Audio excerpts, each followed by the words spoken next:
la vida de uno no es movida por lo que uno opina, sino por lo que uno desea, por lo que uno valora.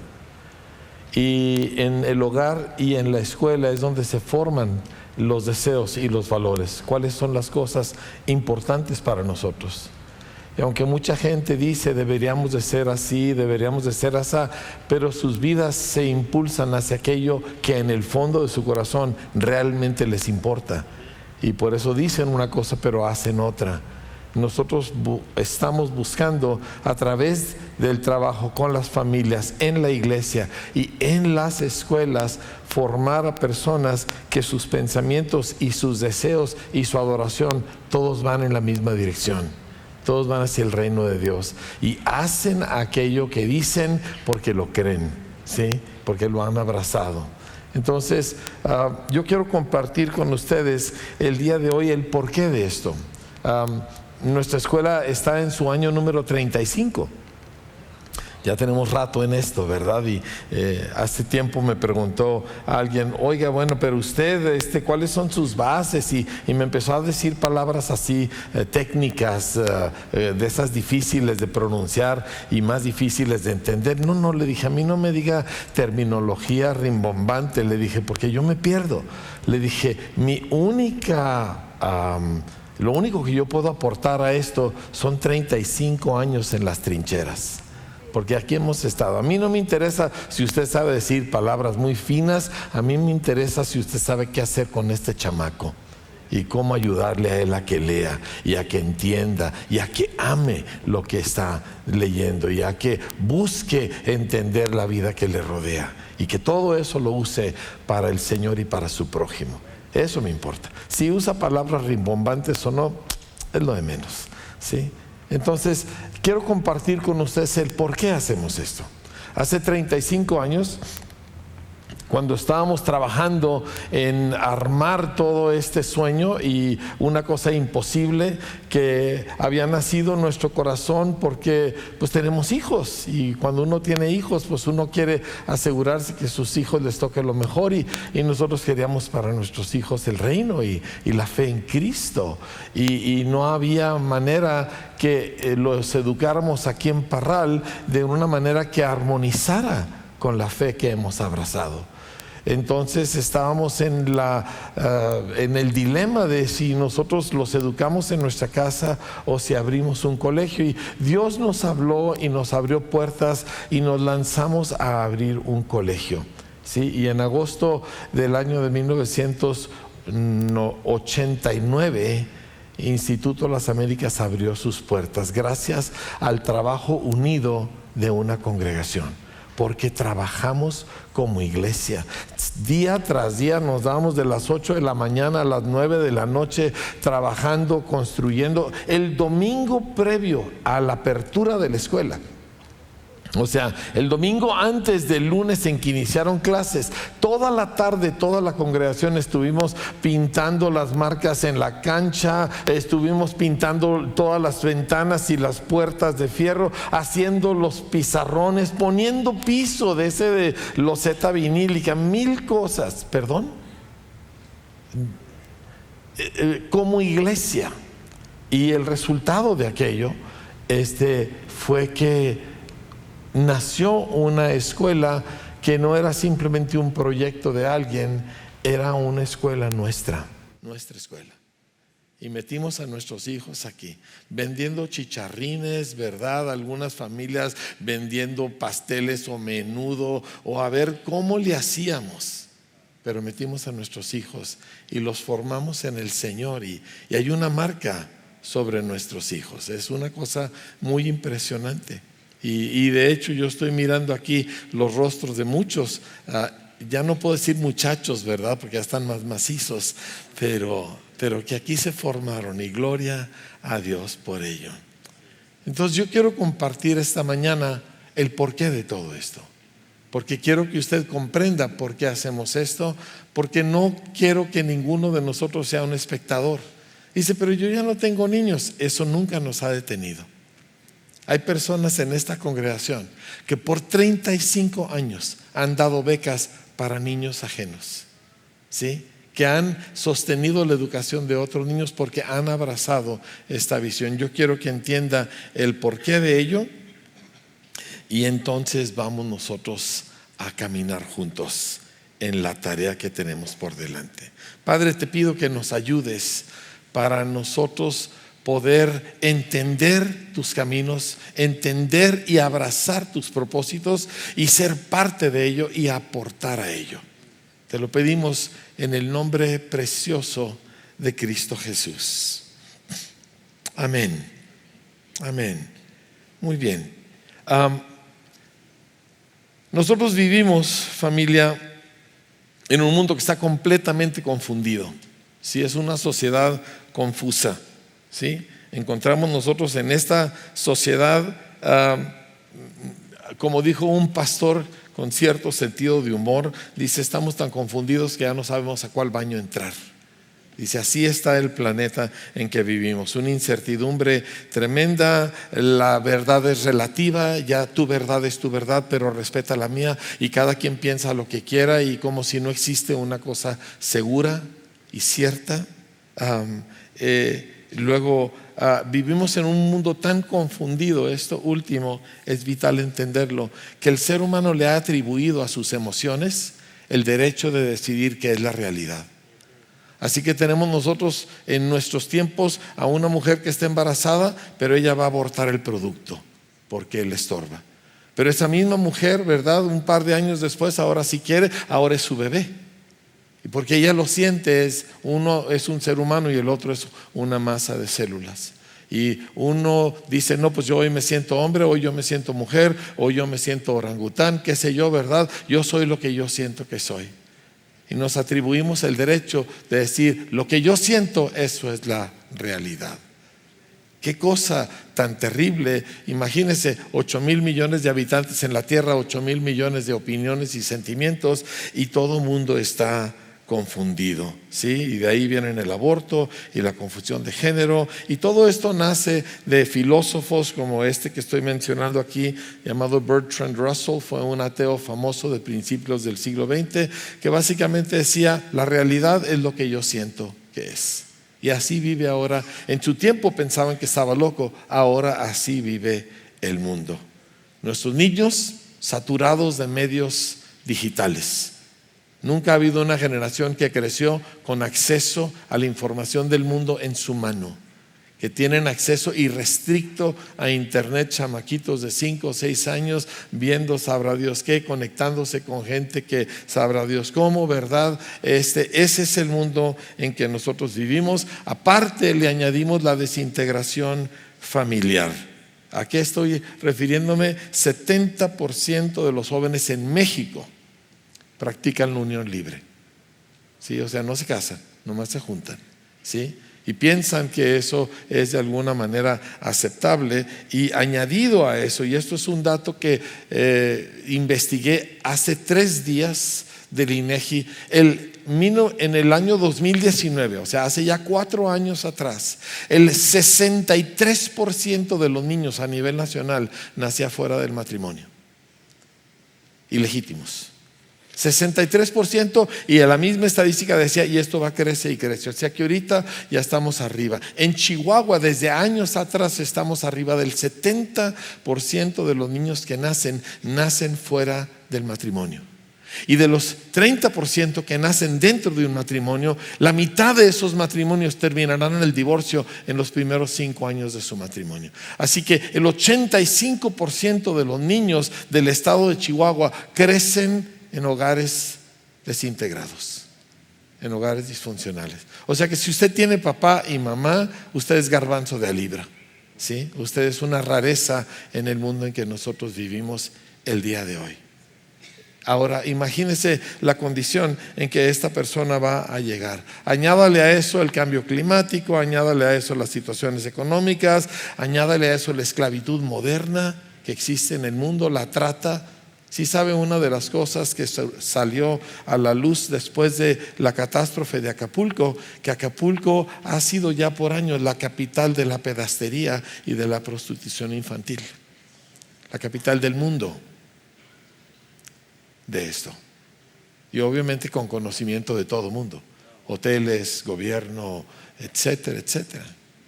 El mundo está muy mal, familia. Y a veces nosotros pensamos que mi vida y mis problemas personales son de lo que se trata, pero el mundo está muy, muy mal. ¿Cuál es la respuesta a todo esto? Pues obviamente es Cristo. Pero la pregunta que nosotros nos tuvimos que hacer era: ¿una hora de iglesia, una hora de escuela dominical es suficiente para contrarrestar una semana de toda esta barbaridad? Una semana en la que el niño está expuesto normalmente a 6 a 8 horas de pantalla al día, entre la pantalla que trae en su mano, la televisión, los juegos de video, la computadora. O sea, con una hora a la semana, con un culto, una reunión así prendida como las que tenemos aquí, porque Dios nos ha concedido tener reuniones y tiempos de adoración increíble. Pero mi pregunta es: ¿una hora de eso es suficiente para contrarrestar 25, 30 horas de lo que viven afuera? ¿Sí? Y piensa uno un poquito de que gran parte de la iglesia en el mundo, y especialmente en el mundo occidental, carece de convicciones cristianas, ¿sí? Y a la hora de tomar decisiones difíciles, pues se va por lo que siente, se va por lo que conviene, porque no fue forjado su carácter adecuadamente. Entonces aquí levantamos las manos, pero afuera pues vivimos como podemos, ¿verdad? Y una gran parte de eso viene porque literalmente no fuimos entrenados a leer. Dice: ¿qué tiene eso que ver con todo? Tiene todo que ver. ¿Por qué? Porque de la lectura viene el entendimiento de nuestro lenguaje, y sin entendimiento nosotros no podemos creer en Cristo de una manera significativa. Recuerde usted las palabras de Jesús en la parábola del sembrador. Dijo: cuando la semilla cae junto al camino, dice, eso es cuando alguien oye la palabra del reino y no la entiende. Y nosotros vivimos en un sistema cultural y en un sistema educativo en América Latina en general, donde el entendimiento nunca es el objetivo.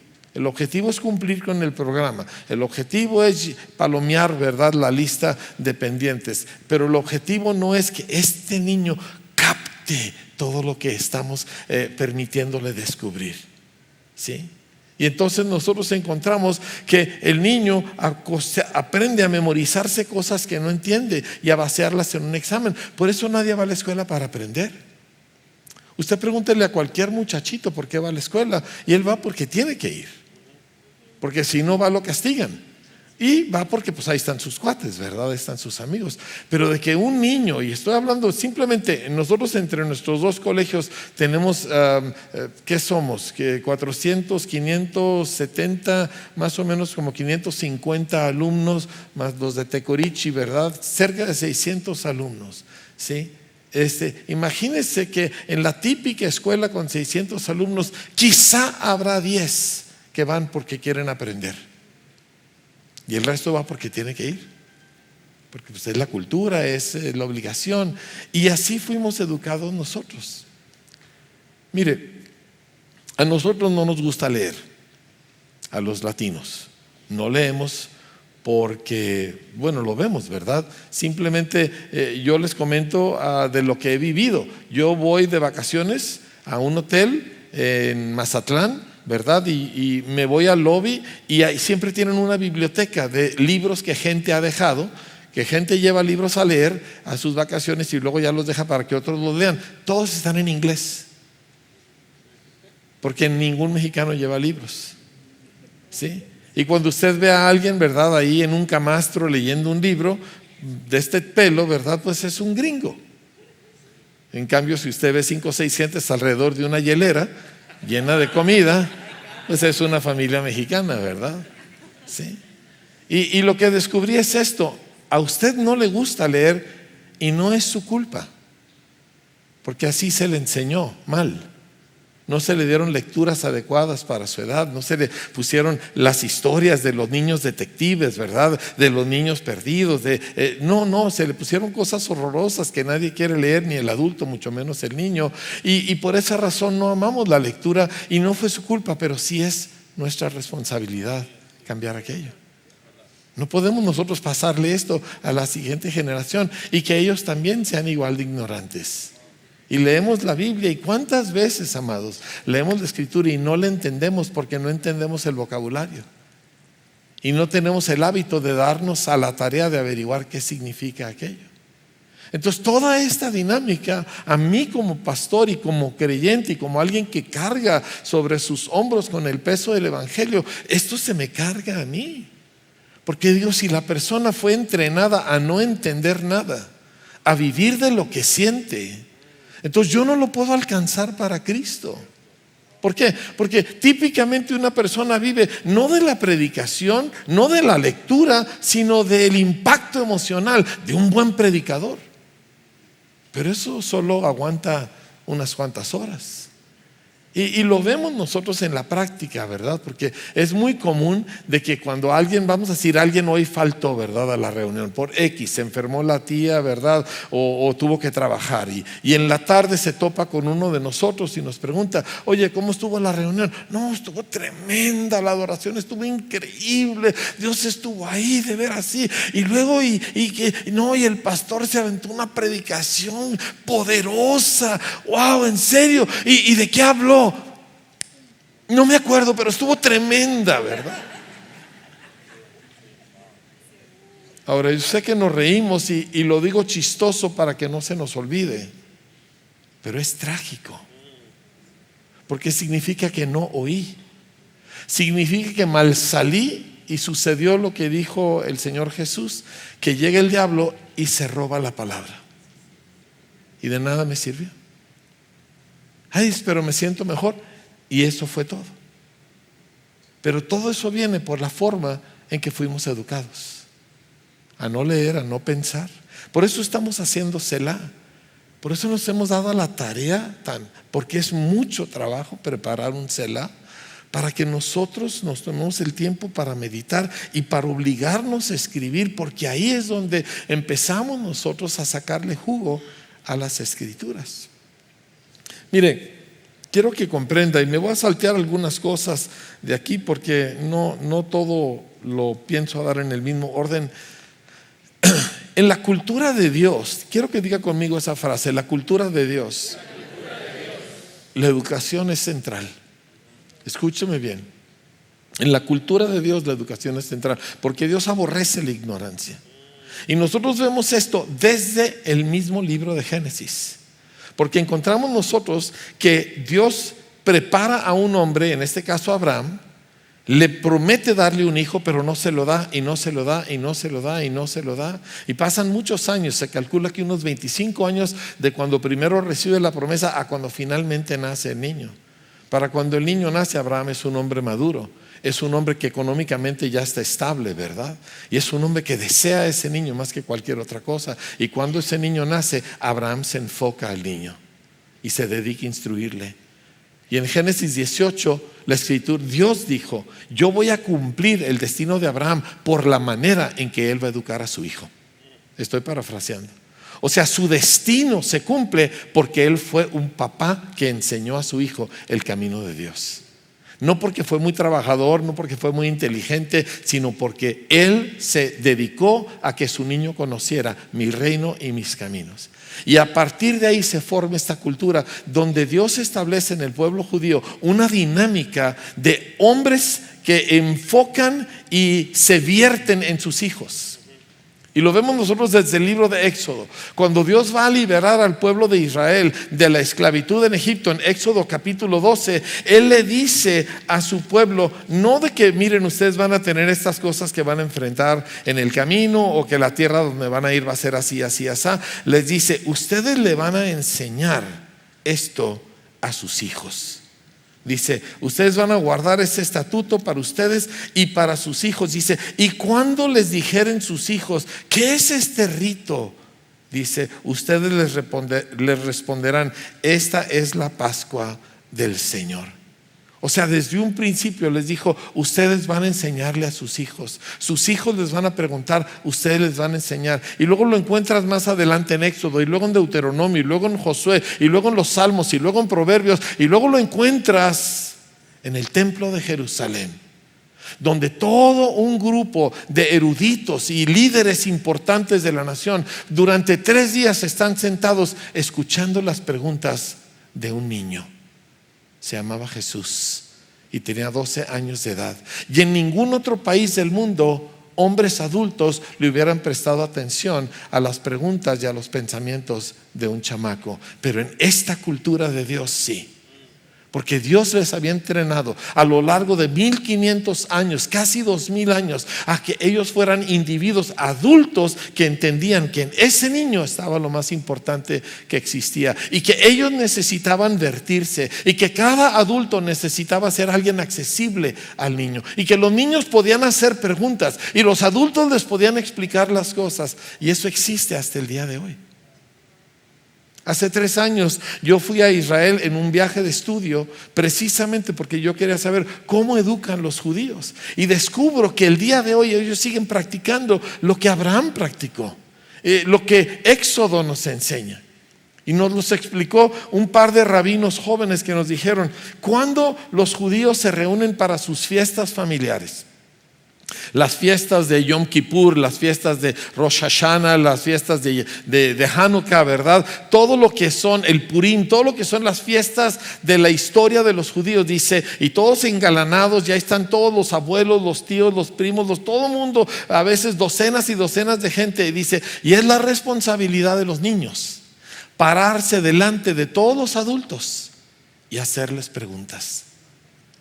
Y así es como los judíos le comunican su fe y su identidad nacional y su historia a la siguiente generación. Por eso los judíos no tienen brecha generacional, porque hay esta conexión de un adulto a favor de un niño, de un adulto instruyendo a un niño. Y cuando yo oigo aquello, imagínense, y éramos un grupo de puros pastores mexicanos, ¿me entiende? Y yo estoy con la boca abierta porque yo pienso, ¿cuándo en mi país un niño va a ser el catalizador de una conversación de adultos?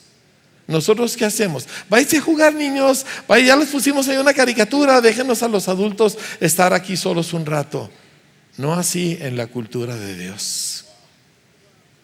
Entonces nos damos cuenta que nosotros estamos muy desfasados de donde Dios nos quiere, y esa es una gran causa de los defectos y deficiencias que nosotros como adultos tenemos, de que no se nos dio la educación, la preparación, la formación como niños que Dios diseñó que tuviéramos. Ahora la pregunta es si nosotros vamos a cometer el mismo error con nuestros hijos, y nosotros decidimos que no, que nosotros íbamos a hacer lo que se tuviera que hacer para que la experiencia de nuestros hijos, para que lo que ellos recibieran fuera diferente a lo que nosotros habíamos recibido. Y por eso escuelas, por eso hacemos escuelas. Hacer una escuela es un trabajo impresionante, es un compromiso para el resto de tu vida. Una vez que abres una escuela ya no la puedes cerrar, ¿me entiendes? No es como que voy a hacer un proyecto por un ratito y ya. ¿Me explico? No, es que entraste y 35 años después aquí seguimos todavía. ¿Me explico? Pero nosotros decidimos, no le podemos dar a nuestros hijos lo que nos dieron a nosotros, lo que le dieron a nuestros padres, lo que le dieron a nuestros abuelos. En algún momento esa cadena se tiene que romper. Y por eso iniciamos este esfuerzo. Ahora, déjenme leo algunas otras cosas. Si es que puedo avanzar. Me pierdo un poquito aquí, muchachos. Mejor avancen de ustedes y yo voy a leerlo de como yo lo tengo, más fácil.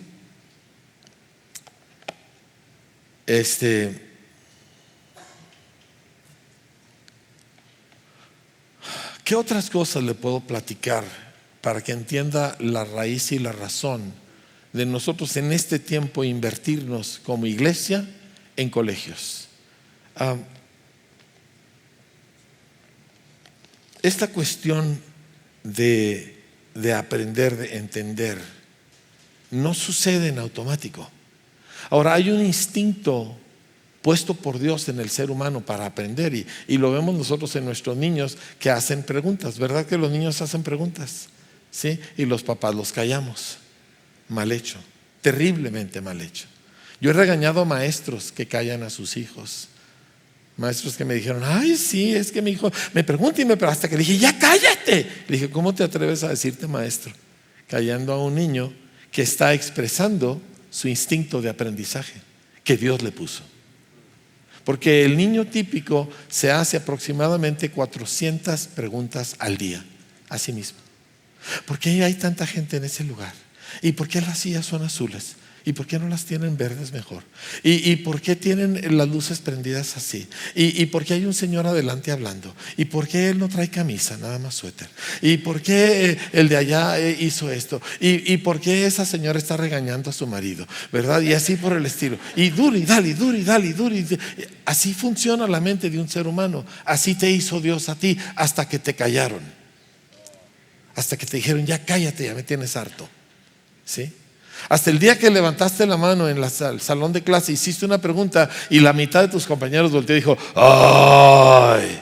Y nunca volviste a levantar tu mano. Y se acabó tu aprendizaje. Te dedicaste a aprender los jugadores del FIFA, te dedicaste a aprender, ¿verdad?, cómo ganar a las canicas, qué sé yo, ¿verdad? Pero nunca volviste a participar en educación porque a nadie nos gusta ser humillados. Y cuando Dios nos llama a abrir nosotros un colegio, Dios ya había tratado con los corazones de la pastora y mío a través de nuestros propios hijos. Había empezado con ella, ¿verdad? Y le había hablado del valor de un niño, de la promesa de Dios de volver el corazón de los padres a los hijos, y del hecho de que el niño fue hecho a la imagen de Dios y que por lo tanto es una persona. Ayer y antier, hablando con los maestros, yo les hablo de personas, de educar personas, porque estos chiquitos son personas. ¿Sí? Y tengo noticias para usted. A gente que entiende el reino de Dios valora más a un niño que a un adulto, porque el adulto ya va de salida. ¿Me entiende? ¿Qué tanto puedo hacer ya por el adulto? Si le quedan pocos años. Pero el niño todavía no está bien formado, todavía tiene un potencial sin desarrollar y todavía le quedan muchísimos años de vida. Y nosotros abrazamos como nuestro valor fundamental el honor al niño. Al niño se le honra, al niño se le trata como lo que es un reflejo de quién Dios es, y se le trata como alguien que es propiedad ajena. Me acuerdo tanto que la pastora que le enseñó a Tita mucho acerca de la crianza de hijos le dijo, cría a tus hijos como si fueran ajenos, como si no fueran tuyos. Y entonces todas estas cosas formaron un pensamiento acerca de cómo nosotros queremos tratar a nuestros hijos. Vamos a saltear algunas filminas, muchachos, a ver si me ayudan a encontrar la 22 y me la ponen, por favor. ¿Sí? 1620, noviembre de 1620, hace 403 años, un barquito velero de madera cruzó el Atlántico Norte en pleno otoño e invierno. Tormentas, vientos, olas tremendas, ¿sí? Ahí había aproximadamente 102 cristianos, discípulos en ese barquito, más aparte de otras cuantas gentes, ¿verdad? Y ellos venían con un objetivo. Ellos atravesaron el Atlántico Norte con la misión de plantar la semilla de una nueva civilización. Su fundamento sería la verdad de la Biblia y su fe en Cristo que habían abrazado. Y cuando ellos llegaron a las costas del Nuevo Mundo, que por cierto no llegaron a donde pensaban que iban a llegar, llegaron mucho más al norte, llegaron a lo que ahora es Massachusetts, al noreste de Estados Unidos. Y cuando ellos llegaron, ellos pactaron por escrito establecer una comunidad para la gloria de Dios.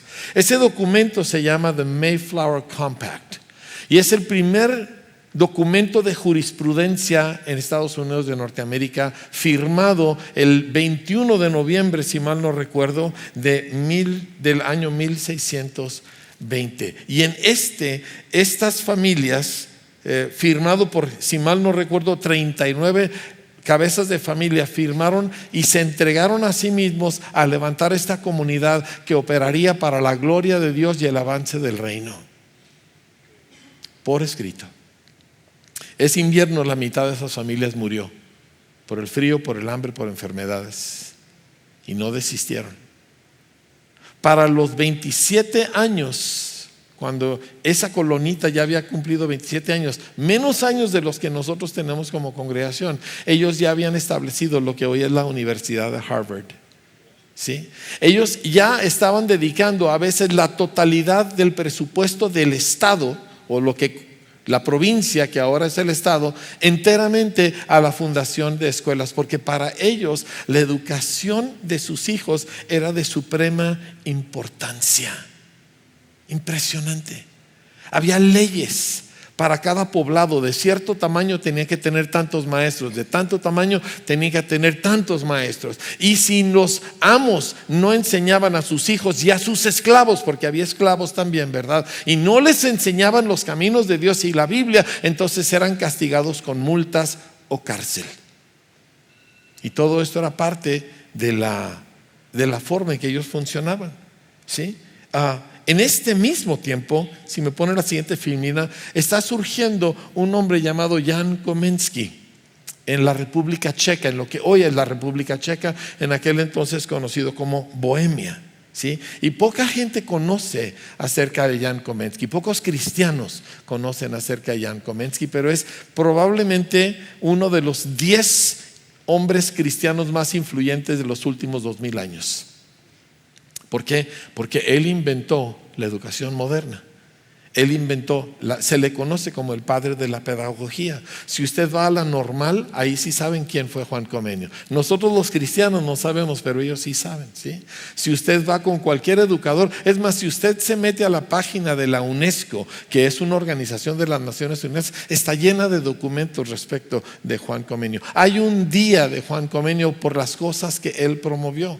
Países enteros siguieron sus modelos educativos. Él enseñó que se debiera educar a todos, a niños y niñas, pobres y ricos, no solamente a los hijos varones de los hombres ricos. Él enseñó que se les debía enseñar según su edad y que se fuera dividiendo ello según las edades y el desarrollo. Él inventó el jardín de niños. Él inventó el primer libro con dibujos para los niños, para que ellos tuvieran manera de visualizar lo que estaban leyendo. Él fue el primero que obligó a que se enseñara en la lengua nata, porque se enseñaba en latín. Y típicamente las escuelas, dice la descripción de aquel tiempo, estaban llenas de fragmentos de varas de árbol, no me acuerdo el nombre del árbol, ensangrentadas, porque los maestros eran la gente más despreciada y vivían enardecidos en contra de sus alumnos. Así que la escuela era un tormento para cualquier niño. Y él entró por su pasión por Cristo y dijo: esto no puede seguir así. Y dedicó su vida, escribió 154 libros. Vivió huyendo de la persecución religiosa. A veces vivió en el tronco de un árbol para esconderse de los que lo querían matar. Su casa en 2 diferentes ocasiones fue quemada hasta el suelo. Sus bibliotecas totalmente quemadas. Su mujer y sus bebés murieron de plaga y de hambre en esas persecuciones. Hay una frase famosa de él: hombre joven huyendo, sabiendo que ya murió su mujer de esa terrible manera, y clama al cielo y le dice: mi corazón no es de acero. Pero no desistió. Se fue a Polonia, después de Polonia fue a dar a Suecia, a Inglaterra. Finalmente él murió en Holanda y dedica su vida a cómo vamos a enseñar a los niños, cómo los vamos a formar. Y todo su objetivo es que la gente pudiera leer su Biblia para que no se extraviara, para que no se confundiera. Lo mismo que estoy buscando yo. Yo no estoy inventando nada, yo no me estoy siguiendo a la gente que supo lo que Dios quería, ¿sí? Que pudieras leer tu Biblia y entenderla y amar la lectura de ella y descubrir su contenido y oír a Dios a través de ella. Por eso quería enseñar a leer y que descubrieran el mundo en lo que él llamaba el segundo libro de Dios, que es la creación, y vieran la gloria de Dios, como nos dice Romanos capítulo 1, ¿verdad? De que la deidad de Dios se ve en todo lo que ha sido creado. Sí, su eterno poder y deidad se ve a través de las cosas creadas.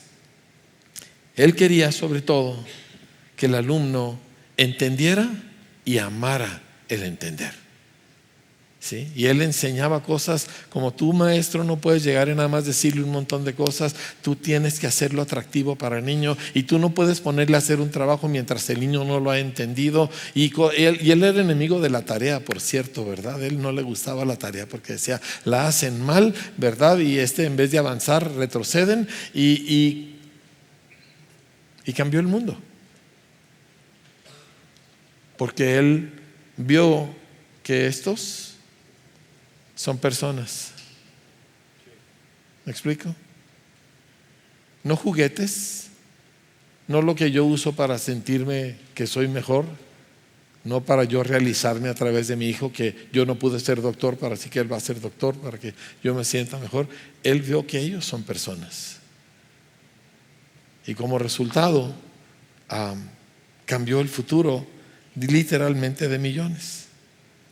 Ahora, quiero saltear a la 24. Le quiero explicar por qué nosotros hacemos educación, cuáles son algunas de nuestras razones, ¿sí? Hay una cosa que llamamos la dicotomía humanista. Es muy importante que usted entienda qué es eso. Dicotomía habla de algo dividido en dos, ¿sí? Habla de una mente que tiene dos diferentes compartimentos. Uno es el compartimento cristiano, ese ahorita está activo y vivo aquí en la congregación, y otro es el compartimento para el resto de la vida, ¿sí? Y entonces cuando yo estoy aquí, pues aquí yo levanto las manos, aquí yo bendigo y saludo a la gente y le digo bienvenido, estás en tu casa. Pero cuando me voy afuera al negocio, ¿verdad? Y me dicen, ¿quiere factura? No, ¿verdad? Oiga, pues venía con exceso de velocidad. Ay, oficial, mire, ay, y le paso, ¿verdad? Un billetito para que me deje continuar en mi camino. O la mentirita blanca, ¿verdad? Es que dile al cobrador que ahorita no estoy, etcétera, etcétera, etcétera. Y vivimos una vida doble, donde somos cristianos cuando somos y estamos en lo cristiano, pero el resto del tiempo, pues el que no tranza no avanza, y ayúdate que yo te ayudaré y cosas por el estilo. Y esto le llamamos una dicotomía. Tengo dos diferentes mentalidades. ¿Me explico? Entonces, el resultado de eso es un cristiano débil. A mí me ha tocado, miembros de esta congregación me lo han dicho, que me han dicho, mire, bueno, espiritualmente hablando es esto, pero humanamente hablando es así. No hay tal cosa. Dios hizo todo. Dios hizo lo material, Dios hizo lo espiritual, Dios hizo al hombre, a la mujer, al joven, al viejo, Dios hizo la educación, Dios hizo el comercio, Dios lo creó todo. No hay tal cosa como que espiritualmente hablando, pero humanamente hablando, ¿verdad? Esa división es simplemente la mentira que muchos hemos abrazado para nuestro propio perjuicio, para nuestro propio daño, ¿sí? Entonces, cuando nosotros instruimos en Cristo, queremos instruir al niño de manera que todo está conectado, que la verdad es la verdad, es la verdad, es la verdad, siempre y en todo. Que él va a honrar al Señor en la manera en que él estudia, en la manera que él adora, en la manera que él trabaja. Todo está integrado. Su carácter, su forma de reaccionar, su forma de hacer las cosas con excelencia, todo está conectado a su adoración al Señor. Cuando tenemos esa dicotomía, tenemos un cristianismo que no afecta al mundo. Y miren, déjenme les doy algunas estadísticas para que me entiendan. Ahora, ustedes saben que el país de las estadísticas es Estados Unidos, así que como ya tienen más estadísticas que nosotros, pues déjenme les digo algunas de aquello. ¿Sabe usted que la tasa de divorcio es más alta dentro de la iglesia cristiana que fuera de ella en Estados Unidos? Que es más alto el porcentaje que se divorcia dentro de las iglesias que afuera de ellas. ¿Sabe que el porcentaje de fornicación y adulterio dentro de las iglesias norteamericanas es más alto que afuera de ellas? ¿O más o menos igual? ¿Sabe que el mismo porcentaje de gente da dentro de la iglesia que afuera de ella? Todas estas son estadísticas comunes, y que los valores, y esta es información sacada de Gallup, que es una organización cristiana que hace encuestas, que los valores del típico cristiano en Estados Unidos son los mismos valores que tiene la gente que no sigue a Cristo o que no cree en Dios. ¿Qué te dice eso? Que ya no hay diferencia entre uno y otro. ¿Por qué? Porque podemos estar en la iglesia, pero si mi mente está dividida, entonces estoy viviendo y pensando igual que la gente de afuera. Esta dicotomía produce un cuerpo de creyentes que no impacta el mundo que le rodea, que no afecta a los que están afuera. Que cuando estoy aquí soy cristiano, y cuando estoy allá, pues me acoplo. Entonces, todo esto, ¿de dónde viene? Todo esto está relacionado con la forma que hemos sido educados. Déjeme, le doy un ejemplo. Y puede que usted piense que no tiene una cosa que ver con otra, pero tiene todo que ver, ¿sí? Por ejemplo, todos nosotros fuimos educados en cuanto a la evolución. A todos se nos enseñó, ¿verdad?, de que primero estaba la masa del planeta y luego hubo alguna reacción química y salió la vida y tenemos la primera forma de vida, ¿verdad?, una cromosoma o algo, y luego se forma una célula y luego una protozoa y una amiba, y al rato se hace un pescadito y de ahí sale, ¿verdad?, una lagartija, y luego y así hasta que llegamos nosotros. Eso se enseña día y noche en todas las escuelas de todo el mundo, como la verdad absoluta, y usted la oyó toda su vida. Y aunque usted diga, no, pero a mí no me afecta, usted y yo hablamos, no, es que, ¿verdad? Yo soy del Pleistoceno antiguo, ¿verdad? Y eres un cavernícola, ¿verdad? De la edad de piedra y cosas por el estilo, porque ya lo tenemos metido dentro de nuestra cultura. El problema es esto, familia.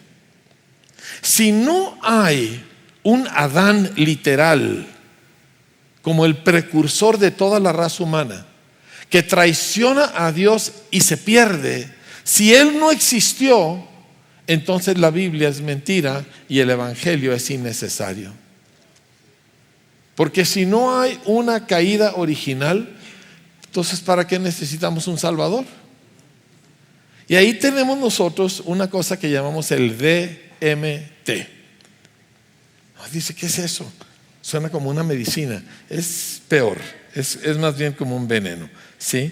Le llamamos el DMT, y si me ponen, muchachos, la filmina número 7, ¿sí? Le llamamos a esto el deísmo moralista terapéutico, que eso es: Dios, ayúdame, Dios, me siento mal, ¿sí? Como no hay un pecador, como no hay un Adán que cayó y nos condenó a todos a ser pecadores, y necesitamos ser rescatados, y para eso vino el Hijo de Dios a la tierra. Como no hay eso, entonces no hay necesidad de un Salvador. Entonces, ¿de qué se trata Dios? De que me ayude, no sé, a conseguir trabajo o novio, o a sanar de algo que me duele. Y entonces encontramos que una enseñanza de escuela puso las bases para un cristianismo insípido.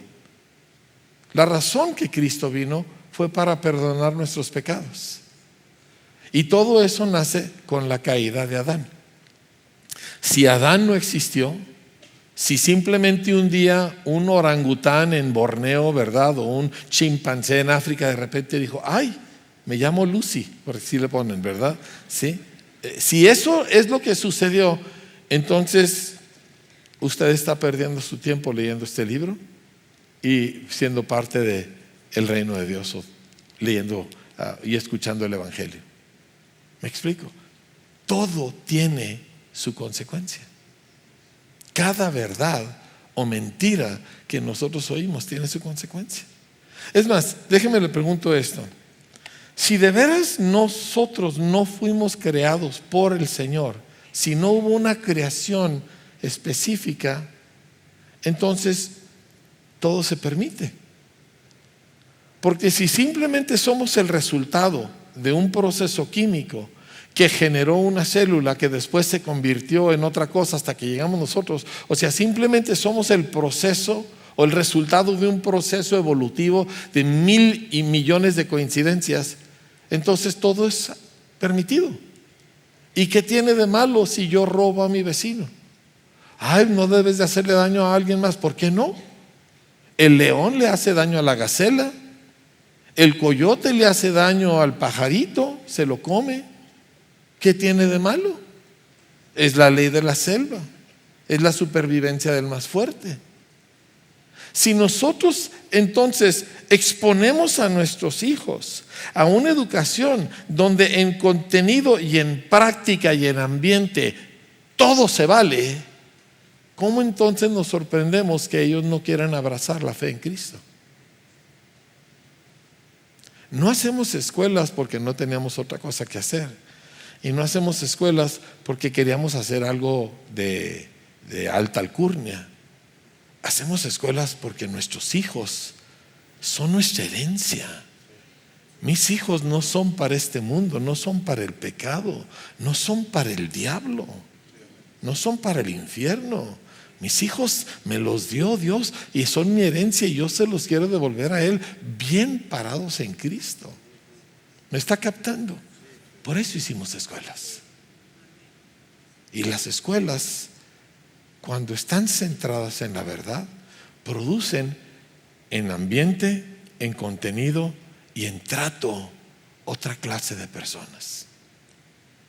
Fíjese, le platico un par de cosas que son importantes al nosotros trabajar con niños y la razón que hacemos una escuela.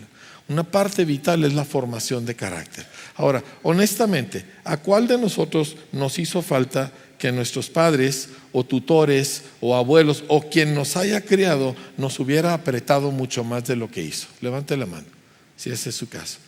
O sea, pero levántela como que le da vergüenza, ¿me entiendes? ¿Sí? Que ustedes le tenían que haber apretado considerablemente más, ¿sí? Que tiene defectos de carácter, debilidades de disciplina, que no cumple su palabra, mil cosas que hacemos mal. Y que quizás si de chiquito alguien me hubiera metido en cintura, yo sería de otra forma. ¿Estamos de acuerdo, verdad? Bueno, voy a buscarle aquí, por ejemplo, aquí está la señora Lucha. Y de repente, y aquí voy a ventanear sin decir nombre, nomás a la señora Lucha la digo en buen plan, ¿verdad? ¿Sí? Llega un papá de familia que viene tarde, ¿verdad? Porque por la razón que fuera, se levantó tarde o quiso desayunar de más y viene barrido, ¿verdad? Y llega 3 minutos tarde, pero le voy a explicar a la maestra Lucha las razones por las cuales llegué tarde y yo sé que ella es muy buena cristiana y ella me va a dar chance, ¿verdad? Y llega y la maestra Lucha, buenos días maestra Lucha, ay, se me hizo un poquito tarde, pero no hay problema, ¿verdad? Ay, no hay ningún problema, mañana no se le va a olvidar porque hoy no puede entrar su hijo.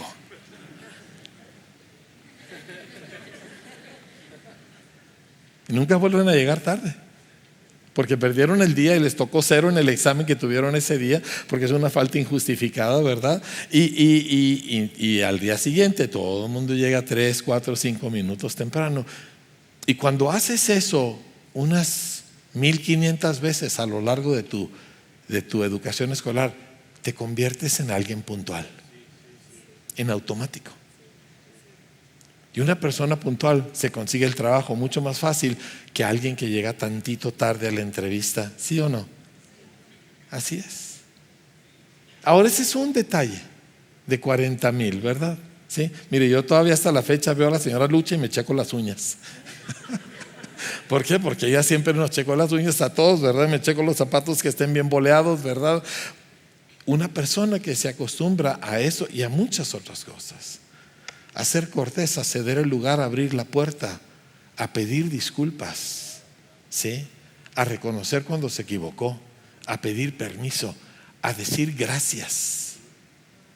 Todo esto tiene que ver con la formación de una persona.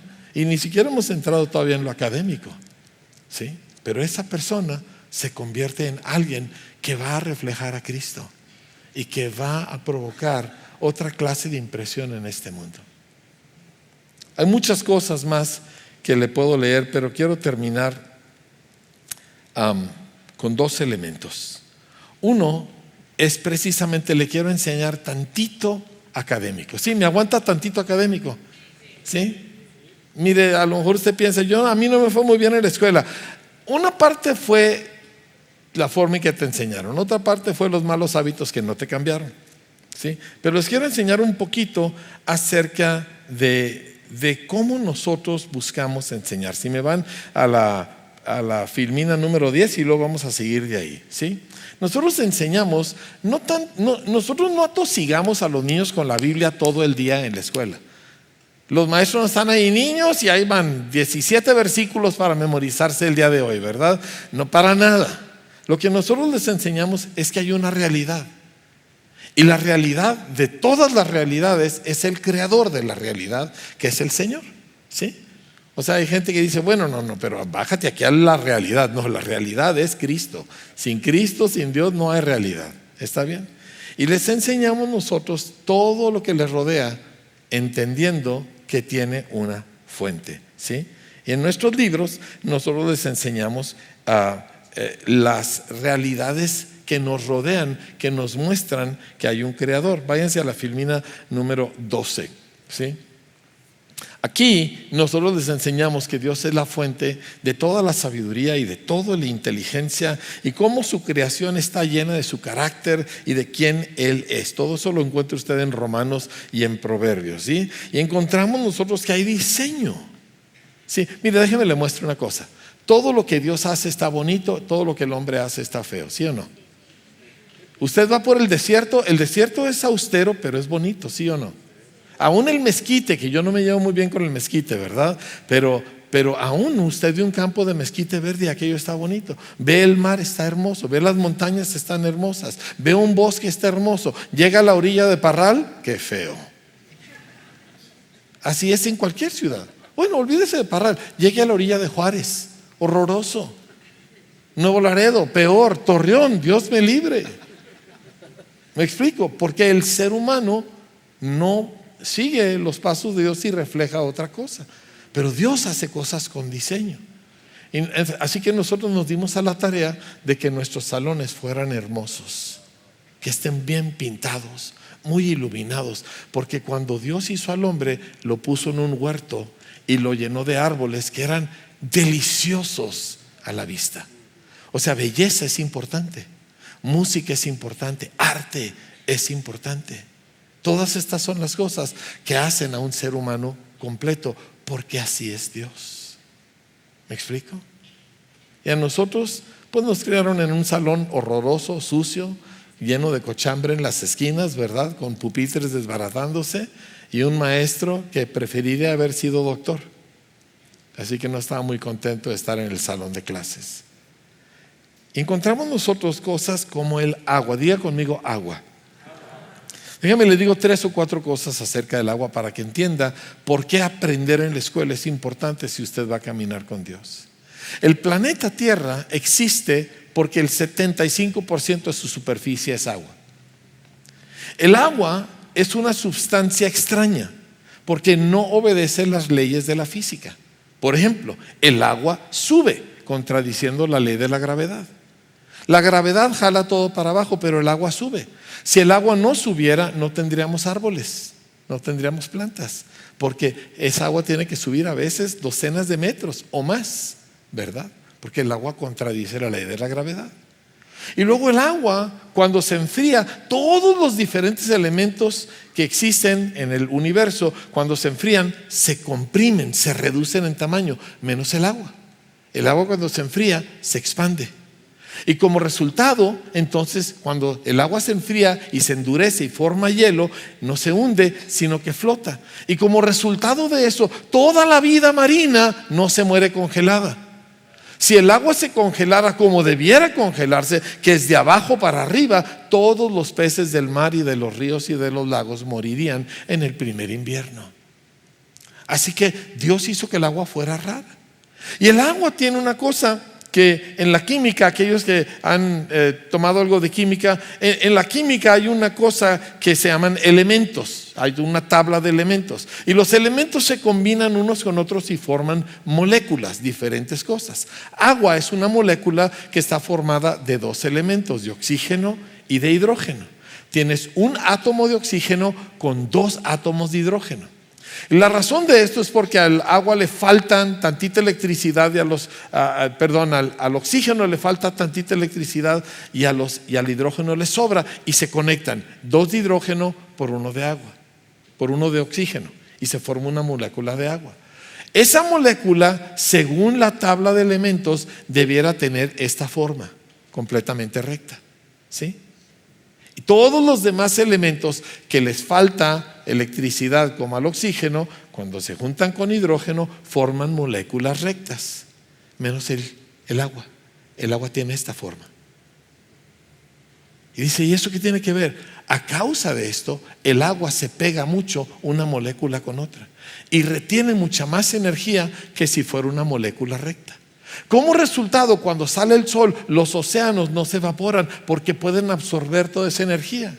Y en la noche, cuando entra el frío, entonces los océanos no se congelan porque sueltan esa energía. Y esa cantidad de agua es la que mantiene la temperatura del planeta en un rango donde se puede existir.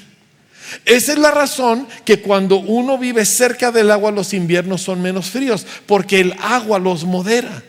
De modo que si usted, por ejemplo, está en Siberia, que es el norte de Rusia, los fríos son increíblemente fríos porque no hay agua.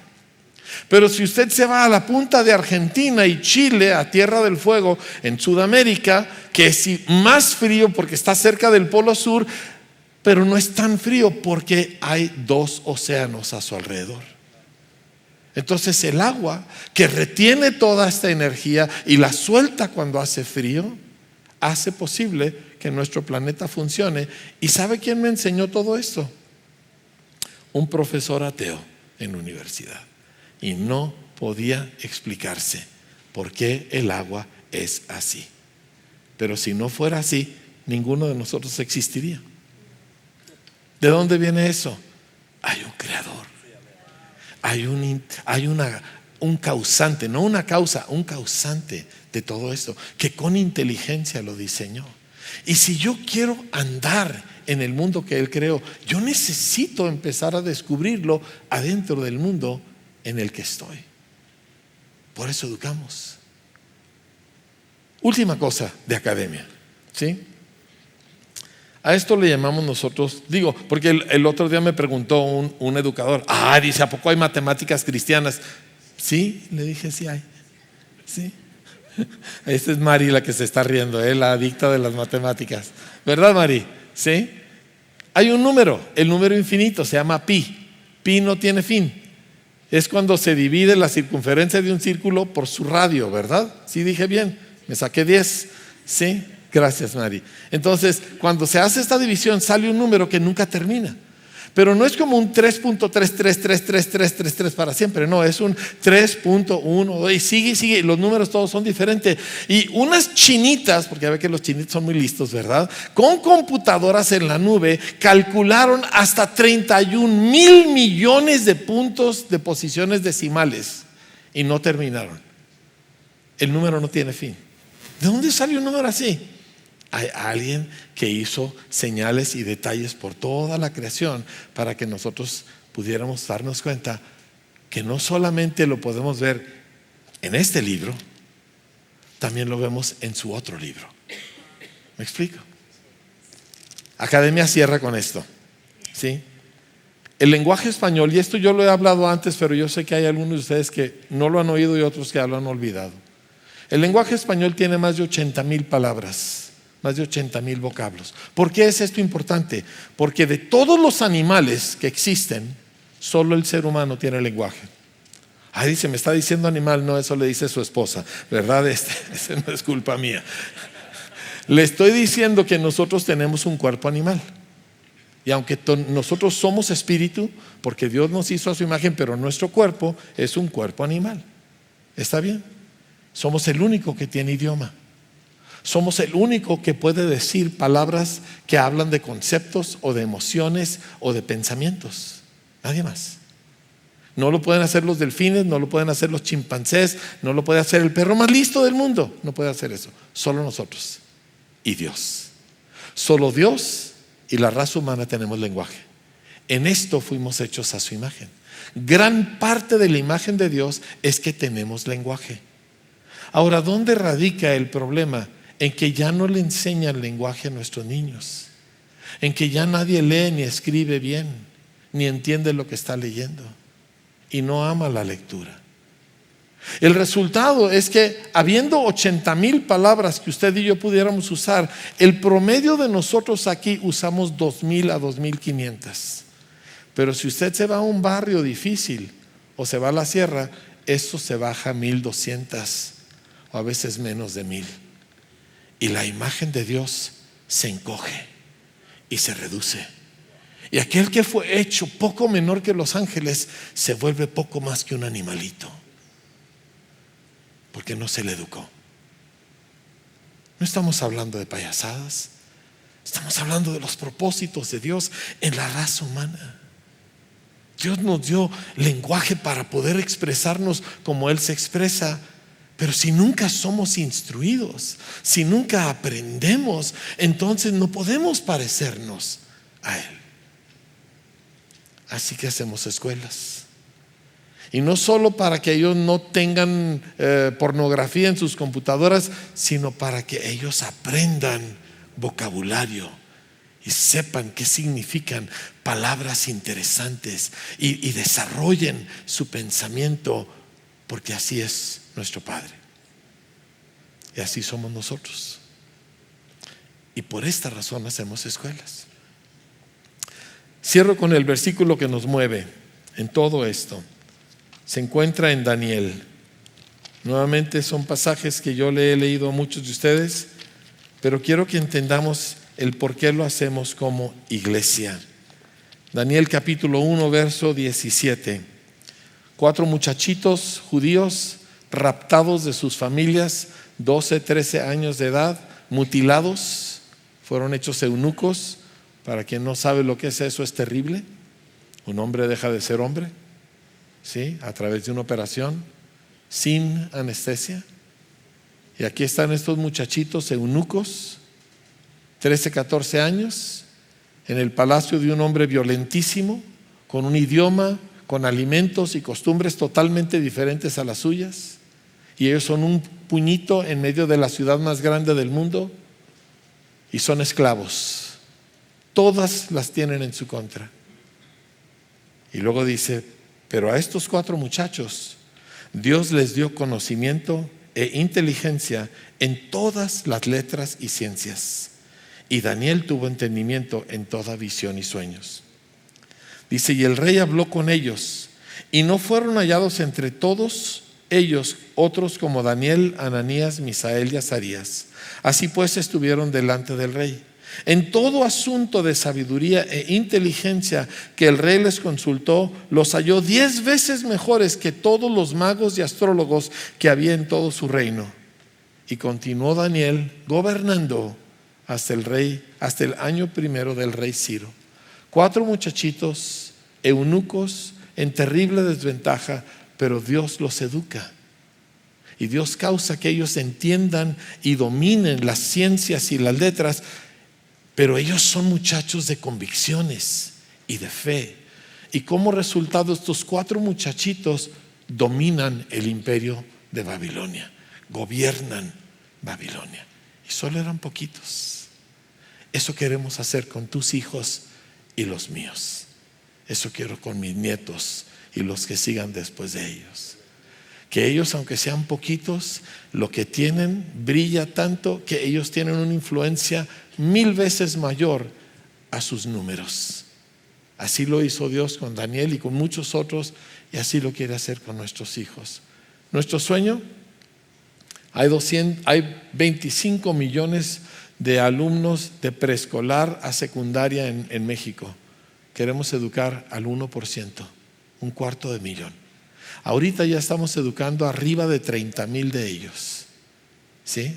Hace 6 años estamos educando a 3,000, ¿verdad? Ahorita estamos educando a más de 30,000. Queremos educar a 250,000, formarlos de esta manera y cambiar mi país, cambiar cómo funciona mi país. Porque uno de ellos tiene más influencia que 100 de los del bando contrario. ¿Me entiende? Nada más uno. Y yo quiero que nosotros como individuos y como iglesia nos entreguemos a la tarea de formar a nuestros hijos. Dices: ya no tienes hijos, a tus nietos. No tienes nietos, al vecinito. pero que nosotros nos entreguemos cuerpo y alma, trabajo y recursos y oración a hacer esta labor, no solo aquí en Parral, sino en toda la República Mexicana y mucho más allá. Amén. Esa es la razón que hacemos escuela, iglesia. Como usted puede ver, lo traemos en la sangre, ¿sí? Nos arde por dentro y queremos que usted sea igual. Instituto Las Américas, Colegio Vida con Futuro Tecorichi, nunca fueron la escuela, siempre han sido nuestra escuela. Quiero que lo diga conmigo, es nuestra escuela. Así es, para nuestros hijos. Que le damos chance a un que otro de afuera que venga, sí, claro que sí, un que otro que venga y luego se convierte y se vuelve uno de nosotros, ¿verdad? Pero es nuestra escuela. Dígalo bien fuerte conmigo, nuestra escuela. Padre, nosotros queremos ser una extensión de la cultura de Dios. No queremos nosotros, Señor, ser una extensión de la cultura popular, de gente que vive de una manera, pero cuando va a la iglesia piensa de otra manera y cree que Dios existe, pues no saben realmente por qué. Nosotros somos tu pueblo, Señor, y tú nos has establecido para que nosotros traigamos tu reino a este planeta, y no solo, Señor, el domingo en la mañana, sino en toda la vida de toda la gente, en todas las áreas, en todos los aspectos. Y esto empieza con los chiquitos, Señor. Esto empieza con nuestros hijos. Y hoy como iglesia, Señor, nosotros abrazamos tu llamado de educar a nuestra nación y a nuestras naciones en el camino de Dios, en la verdad de Cristo, en que ellos tengan toda la capacidad para destacar en medio de un mundo muy necesitado, Señor, de ellos. Te pido, Señor, que nos permitas como iglesia crecer en esto. Yo quiero pedirte en especial, Padre, algo que contradice la mentalidad que hay en este mundo. Yo te quiero pedir que nuestros papás y mamás sueñen con que sus hijos sean maestros o pastores o misioneros. Claro que necesitamos ingenieros, claro que necesitamos doctores, pero no quiero que lo hagan porque así van a ganar más dinero, Señor, sino porque te van a servir. Y yo quiero pedirte, levanta una camada de jóvenes misioneros de la educación. Jóvenes, Señor, que arden en amor por Cristo y en conocimiento, y que pueden tomar a un niño y hacer de un niño un adulto bien formado, completo, sano. Levanta en todo nuestro continente una generación de jóvenes, Señor, que aman tanto a las generaciones que se dedicarán a la educación, Señor. Pero no cualquier educación, la de Cristo, la que refleja e imparte al Señor. Al mismo tiempo quiero pedirte por las escuelas, las que nosotros sostenemos, Señor, pero también las más de 400 escuelas que como sistema educativo nosotros estamos impulsando. Más de 400 colegios, Padre, en la República Mexicana, que están usando los materiales que de aquí han salido, de nosotros han salido. ¡Wow! Queremos pedirte para que todas esas escuelas prosperen y crezcan y sean, Señor, formadas, y que todo lo que necesitan en términos de recursos humanos y recursos económicos, Señor, todo abunde, Señor, para que avance, Señor, el reino de Dios. Quiero pedirte, Padre, en el nombre de Jesús, por todas aquellas iglesias que están soñando con abrir colegios, Señor. Aquí en Guatemala y en Costa Rica y en Colombia y en Argentina, Señor, en todo el mundo donde se habla español, Señor. Te pedimos, Padre, que tú envíes a los obreros que van a formar a las generaciones para tu gloria. En el nombre de Jesús. Amén. Amén.